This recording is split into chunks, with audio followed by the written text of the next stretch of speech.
Niech będzie pochwalony Jezus Chrystus. Kochani, przeżywamy kolejną niedzielę Wielkiego Postu i dzisiaj usłyszymy w Ewangelii o człowieku, który był niewidomy od urodzenia. Chrystus przychodzi do niego, chce go uzdrowić. Czy rzeczywiście jako chrześcijanin, jako dziecko Boga jestem tym, który widzi wszystko? Czy często mój grzech powoduje, że jestem tak samo niewidomy? Dzisiaj nad tym się pochylimy i zastanowimy. Zapraszam. Z Ewangelii według świętego Jana.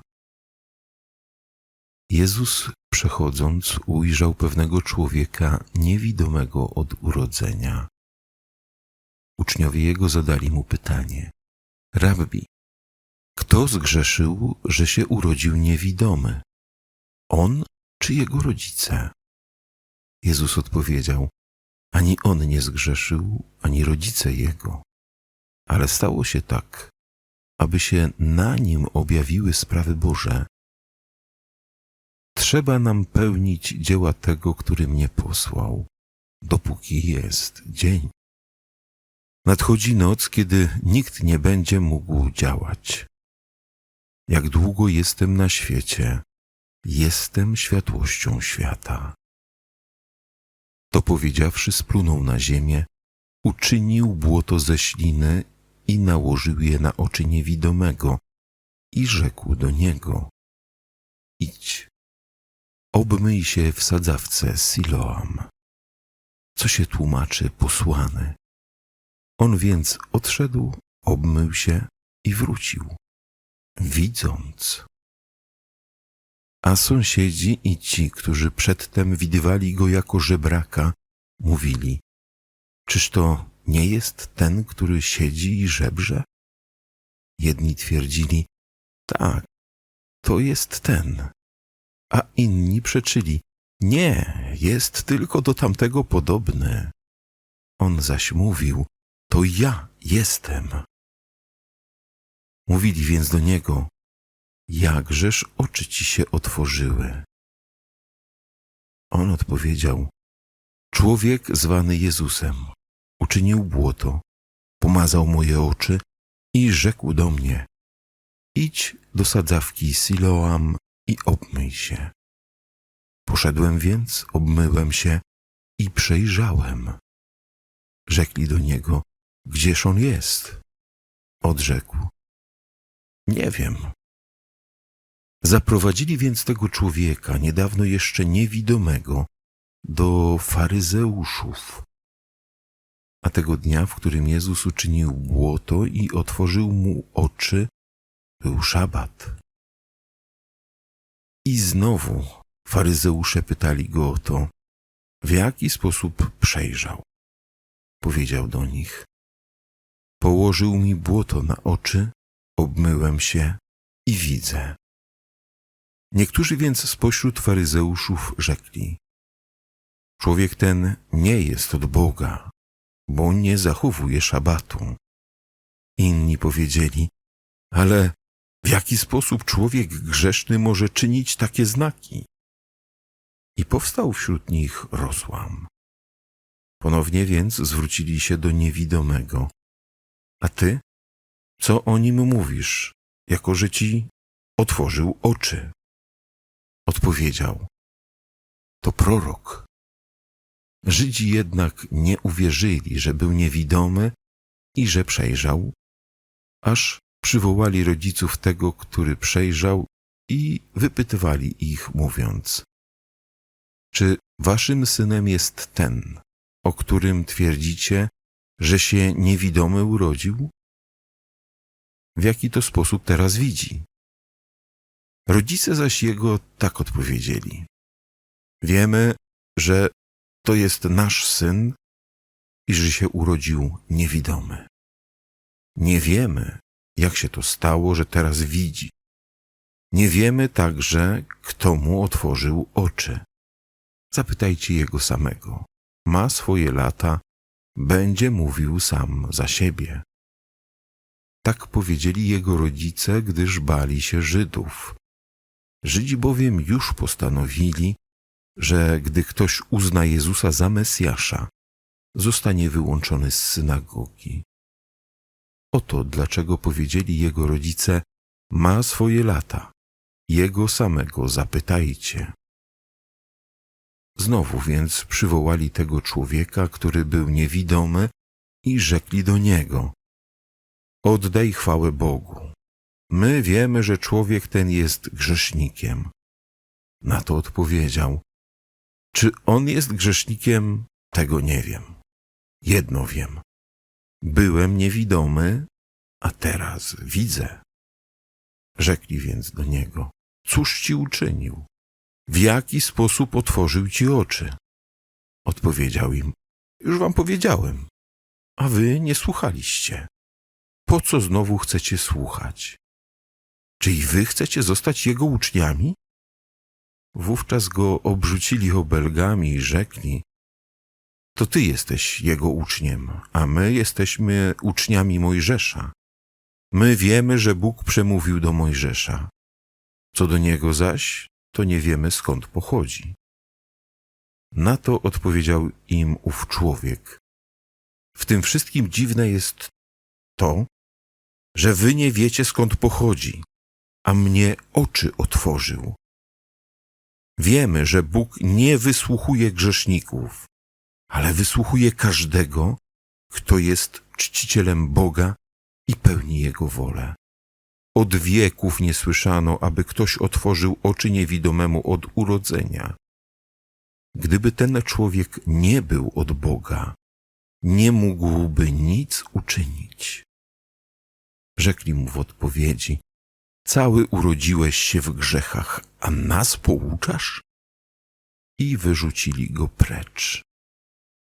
Jezus usłyszał, że wyrzucili go precz, i spotkawszy go, rzekł do niego: czy ty wierzysz w Syna Człowieczego? On odpowiedział: a któż to jest, Panie, abym w niego uwierzył? Rzekł do niego Jezus: jest nim ten, którego widzisz i który mówi do ciebie. On zaś odpowiedział: wierzę, Panie. I oddał mu pokłon. A Jezus rzekł: przyszedłem na ten świat, aby przeprowadzić sąd, żeby ci, którzy nie widzą, przejrzeli, a ci, którzy widzą, stali się niewidomymi. Usłyszeli to niektórzy faryzeusze, którzy z nim byli, i rzekli do niego: czyż i my jesteśmy niewidomi? Jezus powiedział do nich: gdybyście byli niewidomi, nie mielibyście grzechu. Ale ponieważ mówicie: widzimy, grzech wasz trwa nadal. Oto słowo Pańskie. Kochani, jesteśmy tutaj razem ze wspólnotą Gloriosa Trinita z Sanktuarium Miłosierdzia Bożego w Łomży, jak również są osoby z parafii Krzyża Świętego w Łomży. Serdecznie pozdrawiamy. Też wszystkich, którzy zostali w Łomży, wszystkich też kapłanów, braci, siostry ze wspólnoty. I dzisiaj jesteśmy w Siemiatyczach u sióstr karmelitanek Dziesiątka Jezus na takich dniach skupienia i pochylamy się nad Ewangelią niedzielną, która dotyczy niewidomego od urodzenia. Jezus uzdrawia go i pokazuje to przede wszystkim na oczach faryzeuszów, aby oni zobaczyli, że Chrystus jest światłością świata, ale przede wszystkim, żeby zobaczyli, że On jest tym, który pokazuje nam, że przez grzech jesteśmy ślepi, jesteśmy niewidomi. I często właśnie ten Pan Jezus pokazuje na przykładzie tego niewidomego, że on, mimo że niewidomy, widział właśnie to, co dobre, widział Syna Bożego, dostrzegł Syna Bożego, który przychodzi do niego. Faryzeusze natomiast, pomimo że widzieli fizycznie, nie dostrzegali Syna Bożego, nie chcieli dostrzec Syna Bożego.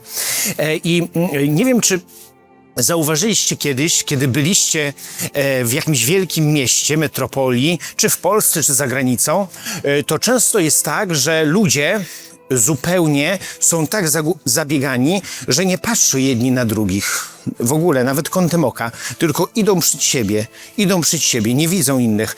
Ktoś może leżeć na ulicy, ktoś może nawet zasłabnąć, ktoś może potrzebować pomocy i ten człowiek nie widzi. On idzie w kierunku własnym zupełnie i nie dostrzega nic innego. Jakby kieruje się tylko tym, co jakby do niego w tym momencie należy, co ma zrobić, jakie zadanie wykonać. Patrzy tylko i wyłącznie z takiej własnej perspektywy i nie dostrzega tego, co się dzieje wokół niego. I właśnie faryzeusze tacy byli. Oni patrzyli tylko to, co się wokół nich dzieje, tylko tu, w tym momencie. Nie patrzyli na resztę. Patrzyli tylko to, żeby zaspokoić jakieś swoje potrzeby i nic poza tym. Nie dostrzegli tego człowieka, który potrzebował rzeczywiście uzdrowienia. Mało tego, mówili, że pewnie jego rodzice, czy ktoś z jego rodziny był bardzo grzesznym człowiekiem, wielkim grzesznikiem, dlatego on otrzymał taką karę. Bo w Starym Testamencie rzeczywiście uznawano, wierzono, że jeżeli ktoś otrzymuje jakieś cierpienie od Boga, w cudzysłowiu, to jego przodkowie musieli grzeszyć bardzo mocno. Oczywiście my, chrześcijanie, w takie rzeczy absolutnie nie wierzymy, bo wiemy doskonale, że każdy z nas za siebie odpowiada za swój grzech. Jeżeli zgrzeszyłeś, musisz iść do spowiedzi, musisz się nawrócić i jesteś odpowiedzialny za to, co złego uczyniłeś. Bóg przychodzi, Chrystus przychodzi, Zbawiciel, aby nas odkupić, aby nas zbawić, aby nas uzdrowić. Tak samo podchodzi do tego niewidomego i właśnie chce mu wytłumaczyć, że to nie jest kara za to, że ktoś tam grzeszył, ale właśnie on chce pokazać mu, że on może przejrzeć, że rzeczywiście on może widzieć i każe mu później obmyć się w sadzawce z Siloam. Ale zobaczcie, kochani, że tak jest w naszym życiu, że mimo, że widzimy, możemy być ślepi po prostu, możemy nie widzieć, możemy skupić się tylko na swoim życiu, na własnym rozwoju i nic poza tym. Nie dostrzegamy ubogich, nie dostrzegamy potrzebujących, może nawet nie dostrzegamy brata, siostry we wspólnocie, którzy potrzebują naszego wsparcia, naszej opieki, naszego zaopiekowania się nimi, czy właśnie jakiejś troski. I Bóg chce nas nauczyć przez tę Ewangelię, wiecie czego przede wszystkim? Wrażliwości. Wrażliwości na ludzką nędzę, na ludzką biedę, na ludzką chorobę. Bo nigdy nie wiadomo, czy ja jutro będę zdrowy. Każdy z nas nieraz potrzebuje opieki, wsparcia, nadziei. Zobaczcie, że Pan Jezus pokazuje im właśnie, że On przychodzi jako ta światłość, On przychodzi jako ten, który uzdrawia i w Nim jest tak naprawdę wiara i sens życia, sens wszelkiego stworzenia. Jeżeli nie będę w stanie nawrócić się do Jezusa, jeżeli nie będę w stanie budować na Bogu i odrzucę Boga, to jedynie co mi pozostaje to tylko śmierć. To ślepota mojej duszy, ślepota mojego serca. Jeżeli natomiast będę pragnąć Jezusa, mimo grzechów, mimo upadków, bo jestem słabym człowiekiem i będę powracać do Niego, będę powstawać, to Bóg zawsze mnie będzie uzdrawiać z tej ślepoty. Zobaczcie też, kochani, często jest też tak w naszym życiu, że jesteśmy ślepi, bo w danym momencie naszego życia nie widzimy, nie dostrzegamy pewnych rzeczy. Co chce mi Bóg przez to pokazać? Myślimy sobie, że Bóg nas karze jakoś, nie wiem, biczuje, ale tak naprawdę to jakieś trudne doświadczenie, to, że dopuszcza jakieś cierpienie w naszym życiu, ono ma nas czegoś nauczyć.